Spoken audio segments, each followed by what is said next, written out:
తెలంగాణలో కాంగ్రెస్ సర్కార్ ఉంది అని మర్చిపోదాం. 2 సెకండ్లు మాత్రమే. మీరు ఏది మాట్లాడినా కూడా చాలా ఫ్రాంక్గా మాట్లాడతారు కాబట్టి రేవంత్ రెడ్డి సర్కార్, రేవంత్ రెడ్డి పాలన బాగుందా? మీరు మనస్ఫూర్తిగా చెప్పండి. చూడండి, 1 year లోపల పాలన ఉన్నదా లేదా అనేది తెలియదండి. యూ టేక్ ఆఫ్టర్ 2 years నువ్వు చెప్పు, నేను చెప్తా. ఇప్పుడు మొదలు పెట్టాడు. 1 year రావడంతో కుర్చీ మీద కూర్చోగానే పాలన బాగుందంటే ఇప్పుడు ఇచ్చిన హామీలు 2-3 అయితే మేము పూర్తి చేసినామా లేదా? మిగతా హామీలు కూడా మేము పూర్తి చేస్తాం. ఇవాళ స్కిల్ డెవలప్మెంట్ వస్తున్నది. ఇవాళ మెకానిక్ కానీ ఎలక్ట్రీషియన్ కానీ దీంట్లో వాళ్ళకు ఉద్యోగాలు వస్తుంది. అదేవిధంగా గత ప్రభుత్వం చూడు, మేమే ఏది అనౌన్స్ చేసిన వీళ్ళు మీరు అనౌన్స్ చేసినప్పుడు ఎందుకు నింపలే? ఇవాళ ఏది 50,000 ఉద్యోగాలు మేము ఇచ్చినామా లేదా? అది పబ్లిక్ సర్వీస్ కంపెనీ కానీ వేరియస్ కానీ పోలీస్ కానీ అన్నీ చేసినామా లేదా? అదేవిధంగా మీరు కట్టించినటువంటి 2 bedrooms కూడా మీరు ఇవ్వలేదు.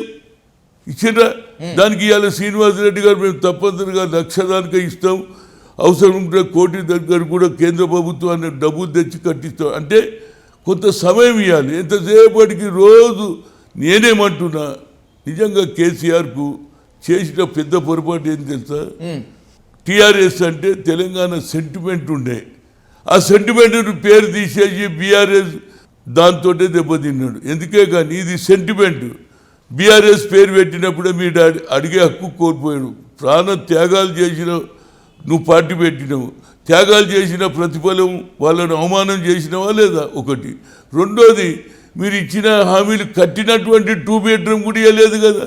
అచ్చా, మీరు అనౌన్స్ చేసారు. మరి అనౌన్స్ చేసినప్పుడు ఇమీడియట్గా ఉద్యోగాలు ఎందుకు ఇవ్వలే?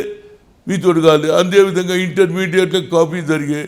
ఎన్నిసార్లు ఏది సర్వీస్ కమిషన్లో కూడా పోస్ట్పోన్ అవుతుంది. అంటే గవర్నమెంట్ ఉన్నా మీరు ఎక్కడోనో ఒక దగ్గర లీకేజ్ ఉన్నది కాబట్టి మీకు చెడ్డ పేరు వచ్చింది. నేనేమంటున్నా, పార్టీ ఓడిపోగానే అవతలని తిట్టడం కాదు. First of all, why we are losing? మేము ఎన్నో చేసినాం, రైతులకు రుణమాఫీ చేసినాం, రైతులకు అది ఇచ్చినాం, అన్నీ అంటున్నారు. ఎక్కడ పొరపాటు అయింది? మీరేం చేసినారు? రాష్ట్రాన్ని వదిలేసి మహారాష్ట్రకు పోయినారు. అప్కి కిసాన్కి సర్కార్ అన్నాడు. ఇక్కడ రైతులు చచ్చిపోతే తీసుకుపోయి బీహార్లో ఇస్తావు, పంజాబ్లో ఇస్తావు, అదొకటి తప్పు. రెండోది ఏంటంటే, ఇక్కడ బేస్ విడిచిపెట్టి ఎంతసేపటికి నువ్వు ఏది మహారాష్ట్రలో పాత హైదరాబాద్ స్టేట్లో ఉన్నటువంటి వాళ్ళను ఏదో ఈయన గొప్పతనం, అక్కడ కూడా నేను బీఆర్ఎస్ స్థాపిస్తాని ₹1 కోట్ల వేస్ట్ చేసినావా లేదా?